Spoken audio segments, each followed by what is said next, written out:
ശ്രീലങ്ക നമ്മുടെ തൊട്ടടുത്ത രാജ്യം. ഒരു കാലത്ത് ദ്രാവിഡ സംസ്കാരത്തിൻ്റെയും ബുദ്ധമത വിശ്വാസികളുടെയും കേന്ദ്രമായിരുന്നു ശ്രീലങ്ക. ലോക ഭൂപടത്തിൽ ഇന്ത്യക്ക് തൊട്ടു താഴെ കണ്ണീർ കണങ്ങളുടെ ആകൃതിയിൽ എന്ന പോലെ കിടക്കുന്ന ശ്രീലങ്ക ഒരു കാലത്ത് ഇന്ത്യയുടെ കണ്ണുനീർ എന്ന പേരിലും അറിയപ്പെട്ടിരുന്നു. 1972 വരെ സിലോൺ എന്ന ശ്രീലങ്കയെ വിളിച്ചിരുന്നു.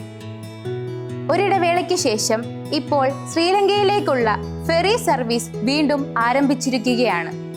രാവിലെ 7 മണിക്ക് തമിഴ്നാട്ടിലെ നാഗപട്ടണത്തിൽ നിന്നും പുറപ്പെടുന്ന കപ്പൽ 4 മണിക്കൂർ കൊണ്ട് ശ്രീലങ്കയിലെ കാങ്കേശൻ തീരത്ത് എത്തിച്ചേരും. തിരിച്ച് ഉച്ചയ്ക്ക് 1:30 യാത്ര പുറപ്പെട്ട് ഏകദേശം 5:30 ഇന്ത്യയിലെത്തും. ചൊവ്വാഴ്ച ഒഴികെ ആഴ്ചയിൽ 6 ദിവസവും ഈ സർവീസ് ഉണ്ടാകും. ശ്രീലങ്കയിൽ പോയി തിരിച്ചു വരാനുള്ള ടിക്കറ്റ് നിരക്ക് 9,700 രൂപയിൽ നിന്നും 8,500 രൂപയായി ഇപ്പോൾ കുറച്ചിട്ടുണ്ട്.